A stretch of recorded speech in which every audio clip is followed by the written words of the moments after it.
Hey, everybody, welcome to the Gameosity podcast. My name is Andrew, and I think time travel as a plot device is pretty dumb. Ooh, Yeah, I guess I can agree with that. that's controversial. And yet, ironically, one of my favorite video games of all time is a game called Chrono Trigger. That is true. Oh, I never played that. You keep talking about it. I got to get into that. I don't think we can talk about it another All right. time. But anyway, yeah, so that's me. Hi, I'm Andrew. Time travel. Meh. Hi, I'm Jess. I'm a little sleepy, and I'm a trained welder. That's true. I didn't know that either. Yep. Did you really not? Yeah, she learned how to weld when she was in the Navy. Ooh, welding like metal and stuff. Yep. No, emotionally. All right, I don't know. I don't know what you weld or meld. Well, actually, technically, Andrew is also a trained welder. That's true. All right, it's enough trained welders in one household. All right, now you're just showing off. And I'm Josh, and I have a stomach ache. Oh, buddy. What's wrong? That's the reaction I was looking for. Yeah, you got it. You got it. Slightly disgusted sympathy. Right? Exactly. You Yeah. should drink some ginger tea. Well, really, the mistake was made with cheese doodles. Yeah, that's all you gotta say is cheese doodles. Cheese doodles. Yeah. Cheese doodles. Oh. Tragic. But I'll be okay. It's worth it. The cheese doodle is worth it. I'd argue not, but then again, I'm not big into cheese doodles. Yeah. You're not big into junk food in general. I try not to. Not like me and Josh. Yeah, no, I can't pass up a cheese doodle. I mean, you give me some chocolate, and well, it's a whole nother story. Although Josh is somehow thin, and I'm It's been reducing. disgusted by it. I'm always reducing. Always reducing. Well, I don't have a clever segue. But today on the podcast, we are rounding out our elemental quadrilogy. We did water, we did fire, we did air, and today, heart. Earth. Shit. I thought of a good segue. Reduce, reuse, recycle, save the earth, and all that. Oh, that is a good segue. Yeah, you should run the podcast. You're Anyway. sleepy, he's got a stomachache. Right? If I had some sort of time travel mechanism and could go back in time and redo... Oh my God. Anyway, it's Earth games. So this is our pick 5 lists of Earth games. And as always, we are freely interpreting that concept any which way we want. So I expect there will be a smattering of different interpretations. How are we feeling about this last of our 4 set that we all agreed was probably going to be the easiest? How are we feeling? Well, I tell you, I think we have an embarrassment of riches for this list. I could have easily done a top 10. I have 5 runners up, no problem. And as a result, I'm expecting no nonsense on this list. All right? Really? That's right. I might have some nonsense. Oh, see, that's just willful nonsense at this point. That's not necessary willful nonsense because I couldn't find some. This is now going to be willful nonsense. I would say this. It's not that I couldn't find some. It is that I was trying to find different interpretations of Earth for each one. You were creatively interpreting. Try. We'll see how it goes. Yeah, creatively interpreting, or as you, a teacher, calls it, willful nonsense. Me, a burnt-out teacher of 21 years. Yeah, that's correct. Yeah. Have you really been teaching that long? I had no idea. Yeah, I have. Yeah, I thought it was way longer than that. Oh, savage. Sick burn. You were playing it tonight. All right. Gauntlet dropped. Just be careful when you lean down to pick up that gauntlet. And we are feisty tonight. I'm spicy. I'm sorry. I'll try to like simmer down a little bit. We should have had this for the fire podcast. Oh yeah, right. Yeah. If We only I had some sort of time travel mechanism. All right, that's the last one I'm gonna my do. God. Don't worry about it. It's, yeah. All right, good. All right. Let's okay. It's all out of the system. I am super curious to see how literal or figurative we've gone with our various interpretations of Earth. And so I think I'll get us started. On my list, this is a game that is sort of a derivative of a larger, older game that I've never played the original of. But my first game on my list, my number 5, is Caverna Cave to Cave. Interesting. Oh, very good. Very good. So this is a 2-player only game. Caverna is sort of essentially a farm management game, but it's underground, and you've got all of these resources and whatever. It's a fairly heavy worker placement game. Now, did you say you had not played Caverna, the mother game? I have not played Caverna. Uh-huh. That game is pretty big, isn't it? Yeah, it's a fairly big, fairly heavy game. Caverna Cave to Cave is a 2-player only, sort of like a spin-off side game, also designed by Uwe Rosenberg, published by Lookout Games. And it's this tile/worker placement game with some resource management and conversion mechanics. But essentially, both players start with kind of a small cave. You're dwarves, and you are excavating a cave to make essentially a home in. And as you open up your caves, you have the opportunity to add rooms to those caves that serve different purposes, that are essentially like resource fonts, or they do resource conversion. And it's a game that's really all about hollowing out this cave to create a living space and adding features that are going to build you little point engines. And as like a 2-player only experience, I really like it, and I think it's really neat. Yeah, that's a good choice. I've only actually played Caverna. I've never played the 2-player version, but I think in both cases, I think the 2-player version is the cave half of Caverna, and based on the same idea. I like the idea of furnishing this cave, of kind of excavating it, knocking through the dirt, mining out the dirt, and then filling those caverns with furniture, with rooms and everything. There's something very satisfying about that house building element of it, I think. Yeah, I'd forgotten about that one. I was actually looking for a game about digging, and that would have been perfect. Mm-hmm.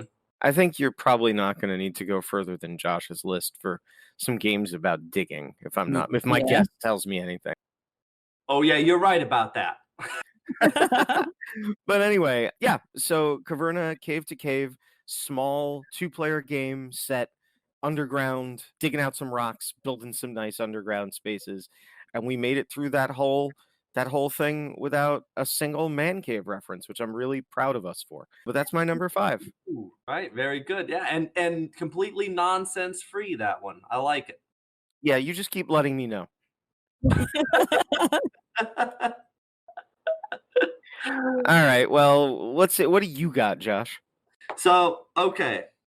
In my top 5, I went really literal with Earth here.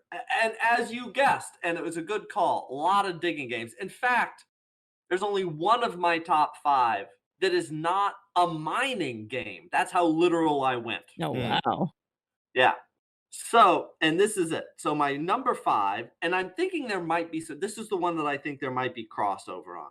My number 5, a game by Paul Denon. Everybody loves this game, Clank. I love it. Oh, Clank is great.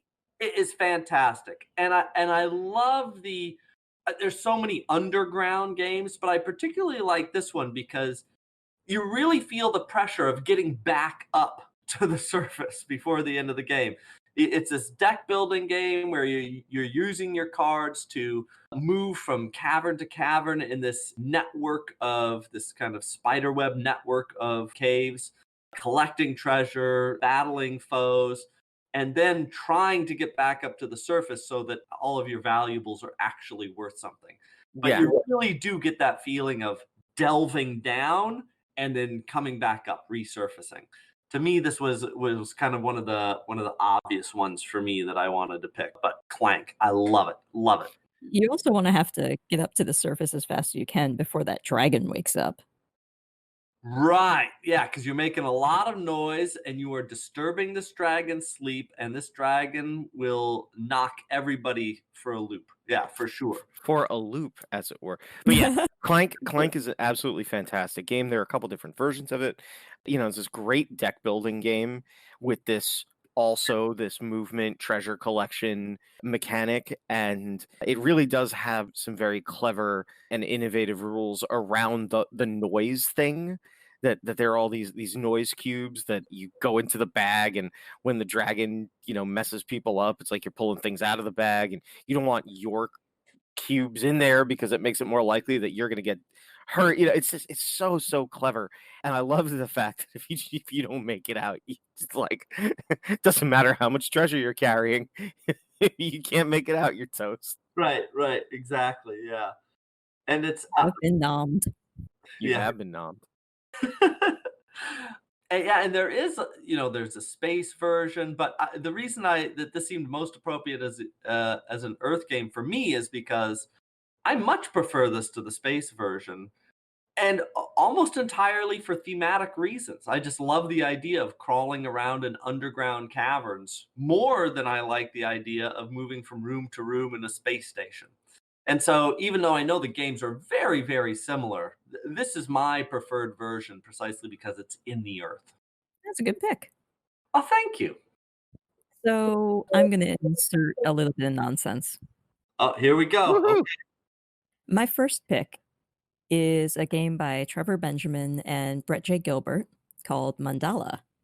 Oh, interesting. Yeah. There's not a lot of nonsense. Yeah, go ahead.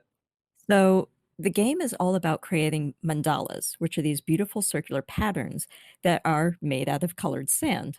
So I had this, sort of idea of earth and sand.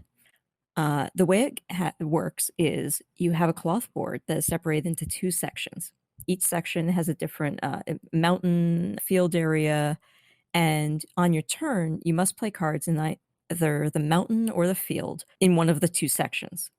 Once a section contains all of the colors, there are 6 colors in the game, the players will then take turns taking cards from the mountain area to add to their scoring pile. And you always leave 1 card from any newly acquired color along what you call the river on your side, which will set the value of the colors for you.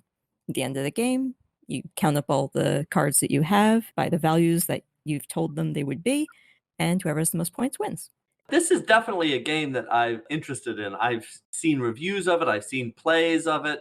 I am very interested in trying this out. This looks like a really excellent 2-player game, and everybody seems to love it. And I do like it. It does seem very earthy, using the sand and the earth to create these patterns.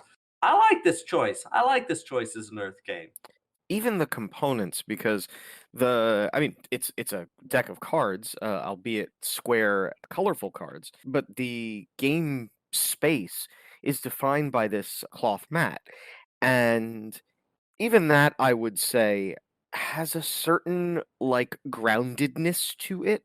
It's not glossy, it's not shiny, it's matte, it's I don't know, subdued, earthy. I wholeheartedly agree with this pick. I call no shenanigans whatsoever. Yeah, yeah. Right. Yeah. No, that one's a good call. Yeah, you're getting full approval from us on that. Let's see if you can keep it going. What's number 4? Well, my number 4, going to move now into Traveling the Earth in Trekking the World by Charlie Bink. Oh. In Trekking the World, everyone is racing around the Earth to visit different locations, and you're going to be collecting souvenirs on your way. You move around the map by playing cards whose values are equal to the number of spaces that you're trying to move. And you always have to play the exact amount, so it can be a little tricky when you're trying to get around to exact places that you want to be. And you can also move really fast by traveling from one airport to another, so you can jump from continent to continent. We were huge fans of the original Trekking game, and Trekking the World just adds a couple of new things like the souvenir track to make it a little more involved, which I like. Yeah, I really liked trekking the national parks. I thought it was thematically really interesting. Or I think it's fairer to say that I thought it was just thematically entertaining. And trekking the world is such a it's the same it has the same feel. So the core gameplay is a lot like it's a set collection game, sort of in the has the same DNA as like a Ticket to Ride kind of thing. You're drafting cards into your hand, you're spending those cards to move around the map, and also spending those cards to claim victory points, essentially. But it's so pleasantly executed, and so like this version of the game is just really bright and really colorful, and the rules are slick and straightforward. This is definitely a game that could very easily be like a game that you could use to like introduce people to more of a hobby level gaming, but I still find it incredibly fun. Yeah, I played the original Trekking the National Parks and really liked it. I played it with you guys, and I haven't played the sequel to it. It sounds like it's mostly the same. It has just a kind of a few changes, but they sound like they're good additions. Is that right? It's very similar. The core game feel is very similar, and I would argue that I'm not somebody who says like this game replaces this game. You know, it's like if you've got room on your shelf and love in your heart, then you can have more than one game that sort of fits the same type of experience. But my preference between all three, Ticket to Ride, Trekking the National Parks, and Trekking the World, is Trekking the World. I think it's the better game of the set. It's a lot of fun. Oh, that's a good testimony. You can play it sometime on Board Game Arena. Oh, it's on there, huh? Yep, Oh, yep. yeah, let's do that. That's nice. Terrific. Well, that's another good one, Jess. How about you, Josh? So my number four, the first of my four mining games, is a Kramer and Kiesling game called Coal Baron. I think you guys me at one point. Am I remembering that, or have you not played that? It's this worker placement game. You might remember this. If you played it, it's a worker placement game. We have little miners, and each person has their own little mine shaft with an elevator that kind of moves up and down, and you have to go Yep. down and collect various minerals. Not various minerals. You're collecting coal, obviously. Yeah, we definitely did play this. Yeah, we definitely did play this, and it's like pushing down further gets you more valuable, sort of more efficient scoring coal. Yeah. Right, but it's hot, but it takes longer to bring it to the surface, and it very much feels like I'm a sucker for the little elevator that's in a two-layer board, and it like physically moves up and down this little track. It's a little gimmicky, but I'm a sucker for it, and I like Sure. just putting my little coal cubes in that elevator and pushing the elevator up to the surface. It's very straightforward as a worker placement game. This is one of those worker placement games that you can bring out to introduce new board gamers to the idea of worker placement. Mhm. This is not overly sophisticated. It's not overly complicated. It's just very simple and straightforward and direct and kind of elegant. So I really like this one. Yeah, I enjoyed it when we played. Yeah, I remember enjoying it too. I believe there's a card game version of it, but I haven't gotten a chance to try it yet. Have you? No, I haven't, and people really like it. Rado really likes it. I think it was one of his favorites of the year that it came out. But I don't know. I never got around to it. I never got it to the table, so I haven't tried it. I'd be interested in trying it, though. Without that little moving elevator, it loses a little of its charm. I'll be honest. We could just shuffle the cards around. That's right. If I remember correctly, the elevator itself is like the definition of superfluous too. Oh yeah. Oh yeah. You do not. Absolutely, but it is very satisfying. It adds that tactile dimension. Yeah, no, completely unnecessary. That's a good pull. My number 4 is less literal, I guess, than it was certainly less literal than that. All the same, I've chose Village Green. Ooh. Village Green. Pierre Sylvester Osprey Games. It's a small box card game that is the height of charming. you are essentially drafting cards into a tableau as you plan out your village's green for the best village green contest or whatever it is. And in it, you are basically planning out this scoring grid of cards that have different features, like different types of trees or gazebos or ponds. And as you add cards to your tableau, you can either add features and you will also be adding scoring mechanism cards. And one of the things that I think is really, really cool is that so when a scoring card is in a row, it checks the cards in that row for that scoring condition. And when it's at the head of a column, it checks the cards in that column for that scoring condition. So you're creating this grid trying to optimize your opportunities to score points because every card is checked by two other cards. And the other thing that's kind of cool is that during the course of the game, you can change your scoring criteria. So it might be you start with like a diversity of trees. You want completely different trees in this row.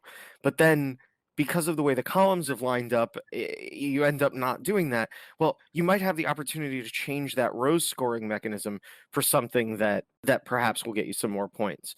And I love it. It's just this like very pastoral, like beautiful, weirdly passive aggressive because you're trying to make sure that you get the cards that you need and trying to make sure that like, you know, you kind of keep an eye on what your opponents are doing, although I find that very challenging just because I'm so like in my cards. It's this little puzzle for you to solve. It's pretty and it's small, and I think it's great.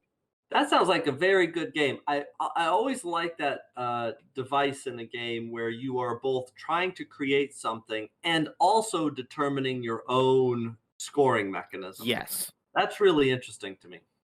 Yeah, I really like it. It's an absolutely lovely game that you will paint yourself into a corner with, and the only way to save yourself is to change out those scoring mechanisms. Mm. Yeah, very good. I think you would really like it, Josh. I think you'd really enjoy it. Does sound very good. And it's relatively short too, isn't it? Yeah. Oh, yeah. Yeah, that's it. That seems very good. And it is kind of earthy. It's kind of earthy. That's not the worst choice I've heard for an Earth game. Well, I appreciate that. How's that for damning with faint praise?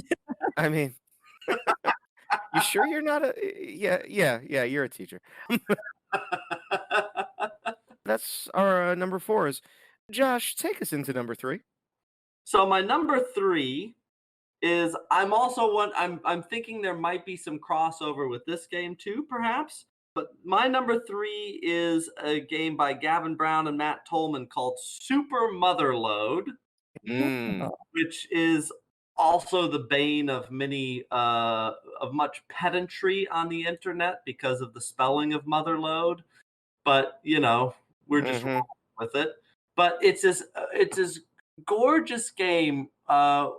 It's essentially like Dig Dug, the board game. It's another deck building game, but you're mining down on the surface of Mars with your little mining robot and trying to collect various gemstones, but you also have to use, sometimes you have to use explosives in order to mine through harder stone. And it's kind of a tile laying game too, because the board you can see all the gemstones on the board in this grid, and you place tiles that indicate that that part of the board has been dug through. And so you end up creating this winding hollow through the Earth on Mars. And it's also, I love how deep it goes too, because when you're done with one board, you shift it up and add another board. And when you're done with that first board, you add another board. Oh, and so cool. Ooh, it's a very elongated game. Have you guys played this one? I have not. Yeah, I haven't played it either. Although it's one of those games where I think it was identified as being good and then sort of somehow got forgotten. Unless I'm completely mistaken, it's actually a board game interpretation of an indie video game. Oh, is that right? Yeah. I think so. Oh, Yeah, you're digging around and whatnot. I had no idea. That's interesting. Yeah, it definitely feels like like a video game. It definitely they do it. It's a very literal interpretation of that kind of video game. Like, I mean, my reference point is Dig Dug, but I'm sure Yeah. there are reasons, yeah. Yeah, I was gonna say, that's the thing that I hear is like people who have that point of reference say this thing's got like Dig Dug DNA like Yeah. all over it. Yeah, exactly. Yeah. No, we should play this sometime because it's very good. It's very good and you're right. It was one of those that even had really good cred when it came out. It came out in 2015, but has since kind of people don't talk about it as much anymore. But it did have a couple different editions. They changed the cover art. It's really been through many evolutions, and you still hear about it every now and then. But it is something that has kind of died out with time. Yeah, fair Well, enough. maybe we'll have reinvigorated it. That's right. We're bringing it back. We are bringing it back up to the surface, so to speak. Oh. Oh. Well, I think my number 3 game is probably it's the last game on my list that has really even a nod towards digging. Okay. And that is Gold West. Oh, Yeah. this one. J. Alex Cavern, published by Tasty Minstrel Games. It's an area influence game. You're all out in the West. You're mining around for different valuables, gold certainly, and it's just so damn good. It's a game where you're exploring the board, and the board is this modular pile of puzzle board pieces, and you're gathering up resources as you're moving around the board, and you're dropping camps, these mining camps, and you're trying to establish sort of like chains and routes using your mining camps, as well as converting resources into points, and you're developing your stagecoach line, and there's this neat Mancala system that happens when you get resources. Like, when you get resources, they all drop into a bucket essentially that has a few different stages, and as you process goods, they move along the track and only become available after they've been through that process. So there's a lot of like planning around. I don't just get a pile of resources. I will get resources over the course of the next couple of turns. This is the rate at which they're going to appear. How do I plan my turns around that? Mm-hmm. Yeah, it's an interesting part of the game trying to sort out what you're going to do around that timing. Yeah, that to me that is the game. But it also has this like, to me, just like weirdly pleasant like table presence. It's pretty stylized, it's pretty abstracted out, and yet at the same time I find it nice. I think the colors are good. And there's it's one of those whatchamacallits, the point salad kind of thing, where there's just lots of different opportunities to score points and ways that you can go about it. And I just think it's so damn clever. I think it's a great game. Yeah, I agree. It's also one of those games that is quite recent, but feels like a much older game in the best ways. In the best way. Yeah. Yeah, in the sense that it feels like a game where everything is stripped away but the game itself. The game shines because there's not a lot of distraction. There's not an overly decorated board. There's something very minimalistic about it. Mhm. Even the components on the board are, these little wooden discs. I would call them humble. Yeah. They're humble components. They are humble. They are humble, and they take you back to something like a almost like a GMT game or Dominant Species or something. There's something about it that is just very pure and essential, I think. Yeah, it's a great game. It's a great game. And that's it for me. That's it for me digging. All right. Huh? Speaking of point salads and games that have a lot going on, my third pick was Fields of Arle. Oh. Nice. Huh. So I had to get farming in somewhere on this list. Yeah. And like Fields of Arle is the quintessential farming game for me. You basically do every single part of farming in it if you feel like it. In the game, you're working land to make your farm the most prosperous in the town of Arle. And there are like a million different things you can do in the game, like drying out bogs and harvesting peat, raising crops, getting livestock, building buildings, shipping goods. You can really focus on the things you think are interesting, and everything will be giving you points. But you always have to remember that at the end of the round, you need to feed your family and livestock. So whatever you're doing, you still have to make sure that your farm is running correctly. I really I like that there are so many different routes to the win in this one. I love this game, and it's such a good pick. This, first of all, I have no idea if Arla is pronounced Arla or not. I'm always confused. Right? That's the way I've heard people pronounce it. Well, let's roll with that then. um, first of all, so many two-player only games, one of their features for me is that their brevity, right? Is that they tend to be tight, very streamlined, very direct in their design. I love a dedicated two-player game because it's sort of like I think designers get into a really neat design space when they're designing just like they don't have to balance multiple players against each other. And in Field of Arlo, what they instead do is they let you just friggin' do everything. It's a worker placement game, first of all. It's massive. You can score points for everything you do, as you said, Jess. Like, it rarely feels like you've got no options or even bad options. It's just like you kind of plan your strategy and you're like, I need to go to this place and then I'm gonna do some leatherworking this round. Oh, she took the leatherworking spot.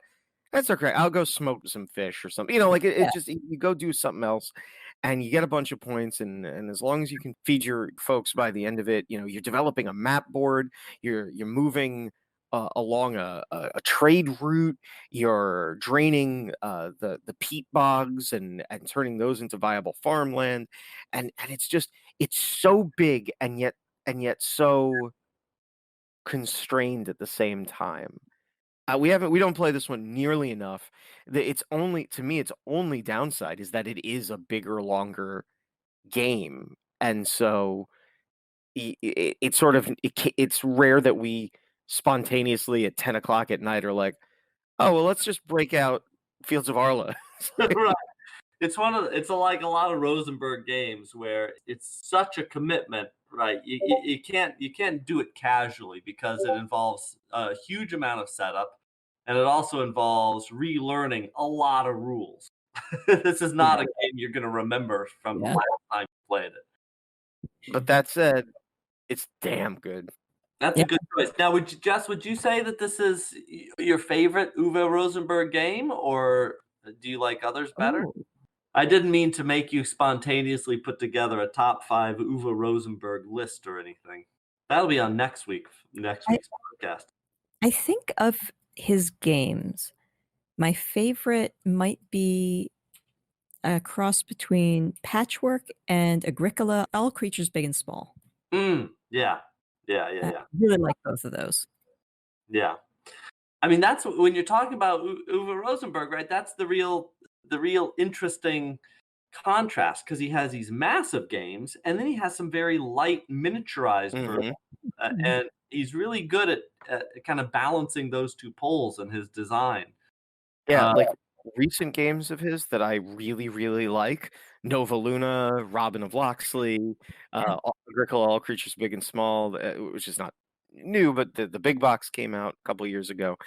And those are smaller, lighter games.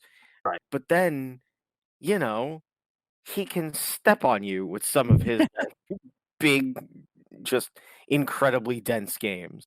Right, exactly, yeah.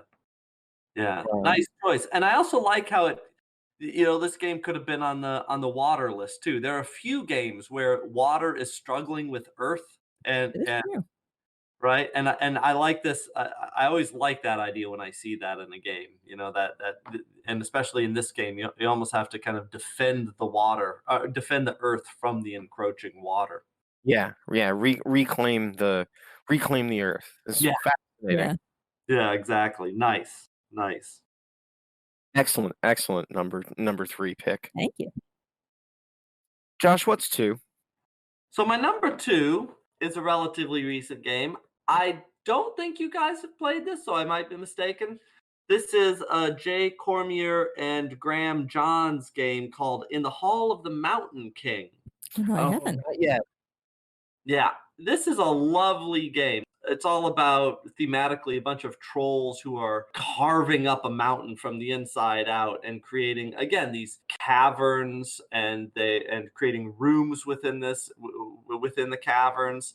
It's a polyomino game in the sense that the caverns you create are made out of these polyomino tiles that you put together.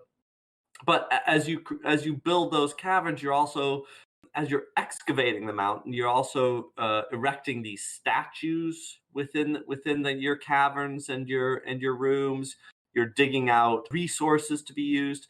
The cleverest part of the game is what they call the trolls moot, which is this action pyramid that you create. You get these trolls, these cards that have trolls on them. Each one has a troll on it.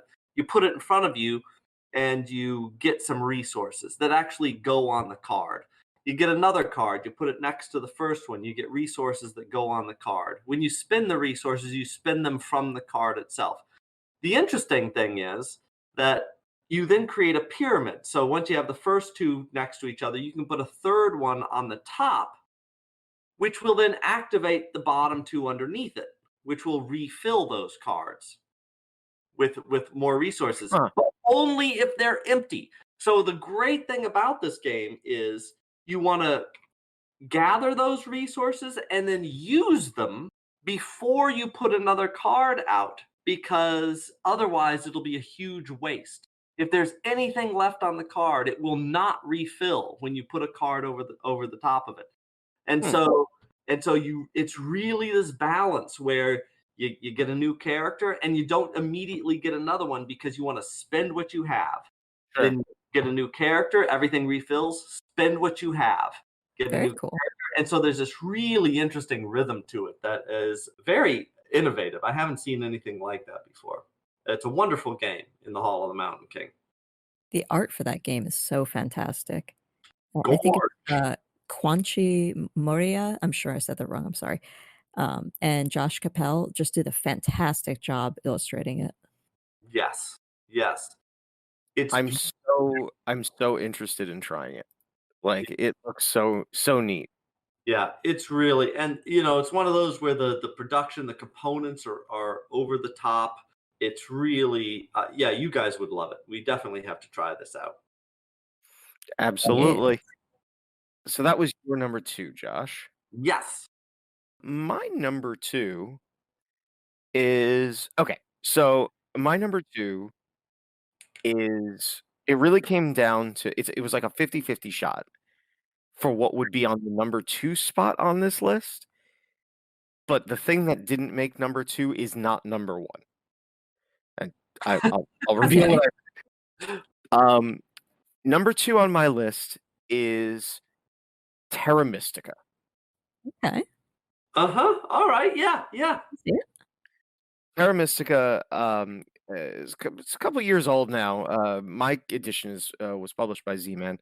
It is a area control route building game that I believe Shut Up and Sit Down once referred to as a tree in a box. It's got like tons and tons of these wooden components, and the main feature of the game is the idea that you are trying to build routes like area control style, like put your structures in sort of a contiguous blocks and dominant positions, and everybody's trying to do this. But what's interesting is that the board has a bunch of different terrain types, and a central concept to the game is that each player, first of all, you're all playing different sort of like fantasy races, and each of you has an affinity, it's sort of like a scale of affinity for having an easier time building in certain conditions and terrain types and a harder time building in others. And you can actually you can change the terrain to match what is better for you over the course of the game. So you are literally in this fantasy way restructuring the physical face of the planet as you're taking your turns. Mm, Yeah, it's yeah. a fascinating element to the game. It's not the only thing about the game I like. Quite frankly, the thing about Terra Mystica that as a player kind of delights me is I'm a sucker for any game where I start with a player board covered in things, and as I remove those things from my board to put them on the main board, I am uncovering new abilities or resources or something. Like I love that mechanic, and that's in there too. Totally agreed. That is a very appealing mechanic. I love that. You're right. Clearing for the win. Yeah, because you always feel like you're doing like it's double dipping, right?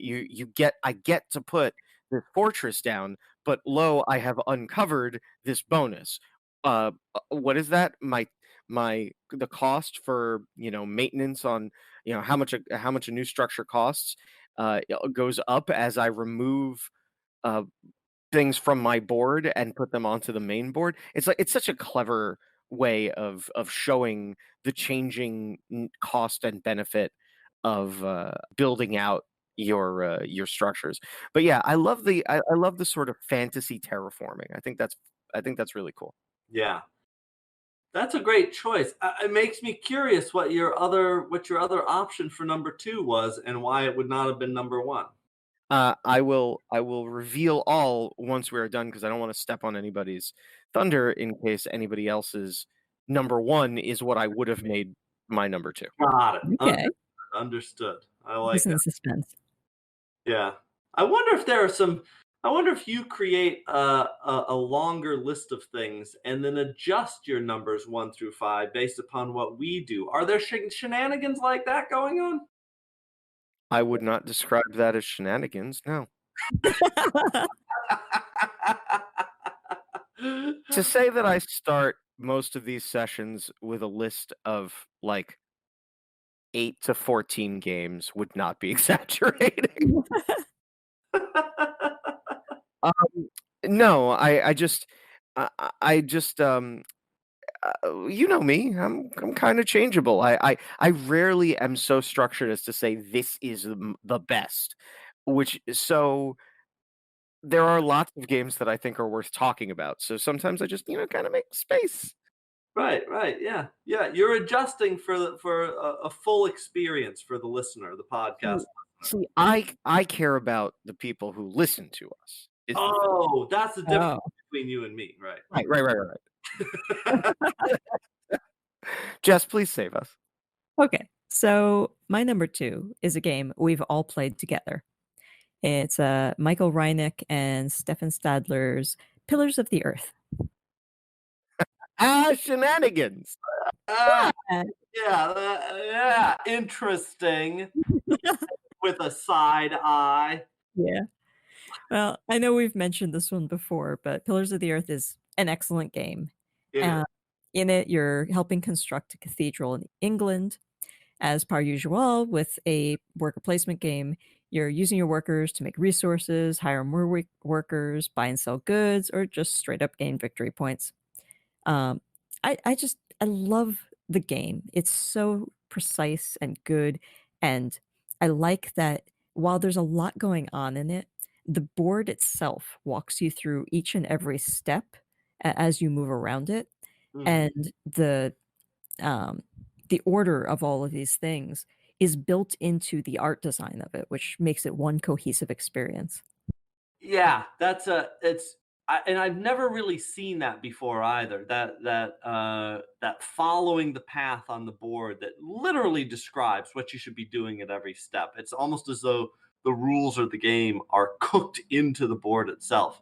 It really is a wonderful game.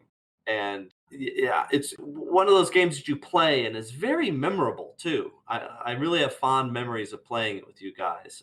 Yeah, wonderful pick of game. If a little non-filled, a little not, just a touch of an Andrew pick, but respect. In her defense, it is definitely on my long list. Yep, there you go. Thence goes like an honorable mention. Pillars of the Earth. When you and I reviewed that game, like that's one of the most rambling, just like stream of consciousness review videos we've ever done. Yes, it is. because like we were just like, all right, let's just let's just turn on the camera and talk about how much we like this freaking game. Like it's so Right. good. Yeah. The action pawns from the bag and the clock mechanism of when you take your turn. Oh, it's so smart. It's such a great game. I'm so glad Cosmos has it currently in print, because it's super solid. And it's got that gorgeous Michael Menzel art board Yeah. too. The illustration in that game is terrific. Yeah, absolutely. So Jess, I'm afraid you've enacted shenanigans. Yes. Uh, so I demand that you redeem yourself with your number one pick. Okay. Well, my number one pick is definitely about Earth. It is Planet. All right. Oh, Fair enough. Yeah, that's a good one. So, like, I couldn't think of anything more earthy than actually building a planet. In the game, it's a really cool design. In the game, you get this little plastic planet core that has these magnetic spots, and all of the tiles are magnetized. So you have all these different environment tiles, and each turn you choose a tile and you add it to your planet. And how you place your tiles can satisfy the requirements for certain animals. And if you do, you gain their cards. And you gain points for completing objectives and for all your animals. And then the player who gets the most points from their little constructed planet wins. I thought it was such a cool three-dimensional puzzle and such a clever design for a game. yeah, I love the fact that everybody gets a planet core that is magnetic, and then, well, actually, it's not the core that's magnetic. I think it's the like pieces that you add, the biome pieces that you add. But regardless, I think it's just neat that you're kind of you have this object to study, that that everybody is holding their dodecahedron, or like whatever it is, and and like you say, it's this three-dimensional puzzle, this little spatial puzzle of trying to make these contiguous blocks, or total amounts of certain kinds of biomes. It's cool. It's interesting because as you're looking at it, you can't see the other side. And so you sort of have to like move it around and try to keep in your head what you're doing. And oftentimes I find I lose my train of thought as I'm moving it around and suddenly I'm placing a tile and I'm like, "Oh no, I needed that for like the raccoons. What am I doing?" Yeah. Oh, the raccoons. Josh, have you ever played this one? I haven't. It intrigues me. I would like to get my hands on it and try it out, though I guarantee you I would find it perhaps too difficult for me. I am a two-dimensional thinker. And exactly what Jess was describing, I can predict. I looking at one side thinking, okay, this is what I need. I turn it over, and what I just saw is out of my brain Yep. immediately. Right? And so I could find that I could see that being a very frustrating experience for me, though I would like to try it. I mean, that's the trick of it. I mean, it's the three-dimensionality that sort of gives it its charm, right? That gives it its character. If it didn't have that, it would be a pretty straightforward, just you know, little you know, Tile laying game. tile laying game. Exactly. Thank you. I'm sorry. Right. Uh, but yeah, it's neat, and it's strangely pretty, and the toy factor is through the roof. Yeah. Yeah, yeah. I do like the gimmick. I always love a gimmick in a game, and so that I appreciate that. What else do you appreciate, Josh? Okay, my number one. This is a lost game, but I really love this game. It's a game by Bruno Crepeau that was published by Sit Down Games, and it's called Rockwell. And Oh, I've seen this. it's a terrific game. It's got this economic component where you might be adjusting the price of various resources, and then you go mining in this board that is modular and circular and made up of tiles that create concentric circles. And so you all start on the outside of this circular board and you dig down towards the center of the earth essentially. And you excavate these tiles one at a time, and it's got kind of an area majority thing where a tile will only be excavated when it has a certain, all these tiles have numbers on them, maybe 4 or something, and it will only be excavated when you get miners down there that equal a power of 4 or more. And Okay. so, I could put a miner there, and Jess could put a miner there, and Andrew could put a miner there. And so we might all have miners there by the time it pops, essentially. And then we all see what we get. But unlike other area majority, which kind of frustrate me, where it's like the person with the most gets everything and nobody else gets Yeah. anything, and you feel like, oh, that was a huge waste of time. Everyone there gets their percentage of what was excavated, right? So if you only have 1 power there and everyone has 2 or 3 or something, you won't get as much, but you'll still get your share, your 1 share of that, right? And the person with the most still gets the advantage of getting a much larger share of what's been excavated.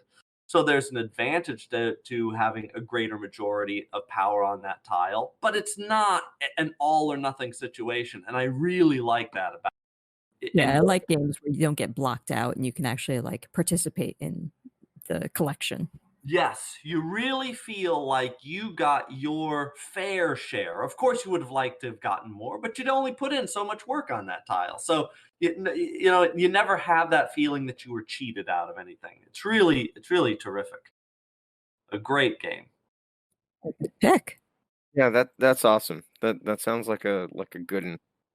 We'll have to try that sometime. You Yeah, bet. I definitely I'd seen it, sort of fascinated by the form factor of the board, as you say, that those concentric rings. Yes. Yeah. Exactly. Good choice. Good choice. You went heavy literal. Heavy literal. Well, listen. It's only because I like to do things the right way. But you go ahead. Oh, Oh, okay. Well, let me compound some wrongness. Now I'll explain the whole like number 2 thing. So for my number 2 slot, I was between Terra Mystica because it was a game that was all about changing the nature of the surface of this fantasy world, and Terraforming Mars.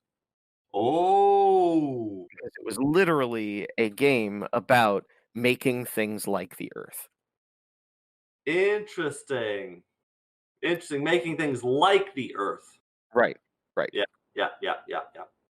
But that didn't qualify it to be number 1. It's a good game, but no, my number 1 is a Oh, slightly more. that's not your number one. You're saying specifically that's not your number one. No, Terraforming Mars is not my number 1.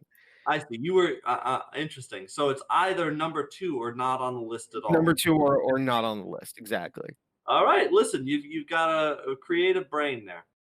I do, and I'm sorry about that. Um, no, my number 1 is a game that I chose because it celebrates the Earth, and that is Parks by Keymaster Games. oh, yes. Oh, okay. Yeah. Yeah. Yeah. Yeah. Good.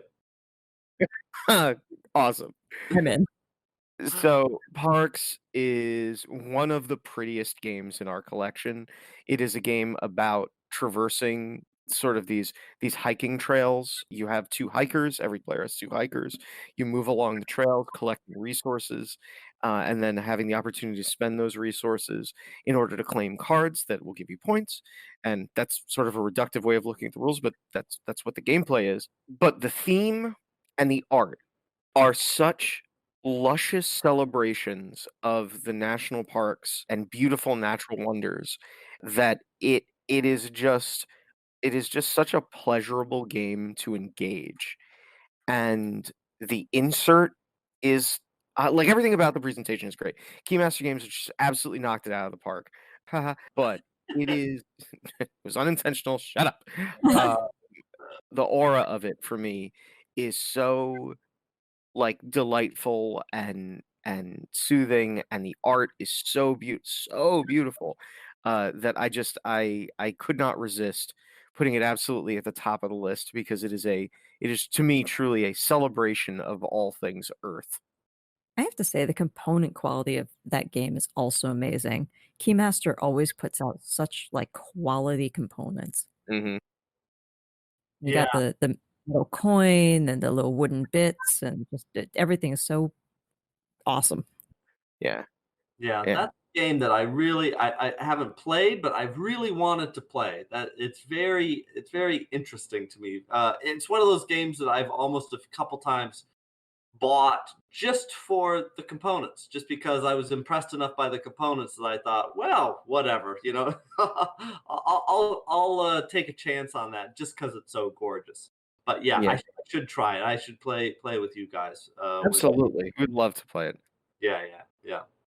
Nice, good choice. And so, with minimal shenanigans, that wraps up our shared 5 pick lists for Earth games. Do you have Beautiful. any honorable mentions? We hit most of them. Like I Okay. was gonna talk about Pillars of the Earth. I was gonna talk about Terraforming Mars, and those were really the ones that didn't make the list that I thought could have made the list for me. Do you have any, Jess? Any honorable mentions? Well, I don't have honorable mentions, but I do have a suggestion from one of our listeners, MD Riddlen, who says subastral, but also planet. Oh, Well, there's Planet.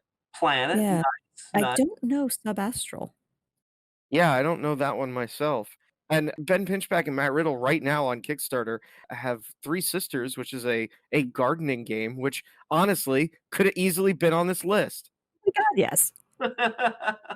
It's not out yet, but well, it's not gonna be out for a while. It's literally its first day on Kickstarter today, that day we're recording. But It yeah, it is an excellent roll and write. it's an excellent roll and write. And if anybody who's interested in learning more about it can read our preview, which we posted today. Oh, and we did have one more suggestion from Tea and Tabletop, who said, "Well then, I'll toss in Takenoko because pandas and bamboos." Ah, the pandas. I thought about that one because it is very earthy, creating the earth environment, watering it, growing bamboo. I think that's a great choice. And the pandas. Panda. And the pandas. They're a very earthy animal. I mean, surprisingly few of them fly. Yes. At least not for not for very long.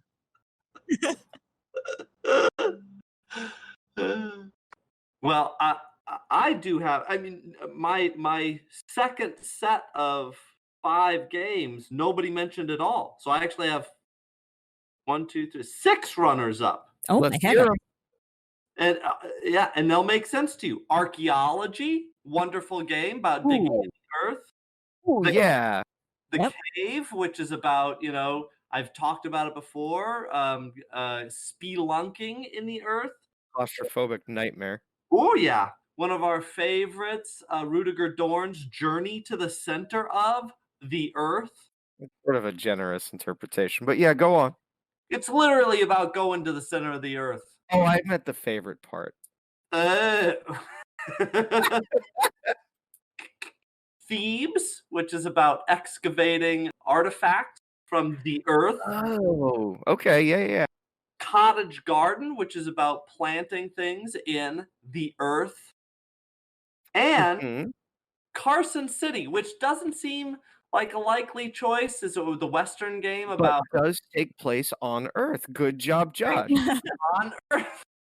And also, you're buying land. Like, the acquisition of land is so much more important. Normally, in those games, you just buy a building and you plop it on land. Here, you actually have to buy the plot of land and then purchase a building. And there's this extra step where sometimes you're just buying earth, not to do anything with it, but just so that you own the land. So I thought that was an interesting choice too, but didn't make my top 5, but it was up there. So those are my honorable mentions. Those are, I mean, we came up with what I think is a surprisingly diverse list, given the fact that when we talked about this, we all said Earth is going to be really easy. It's there's so many games to choose. We have so many options, but I'm glad that it wasn't just all Coal Baron. It was, Honestly, could have been.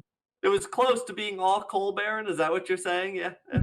It's like I was looking at Well, whatever. We've done a bunch of honorable mentions, no need. But like any game with a shovel in it, I'm like, oh well, that could possibly be. But it was great to have the very literal interpretations because those were some fantastic games.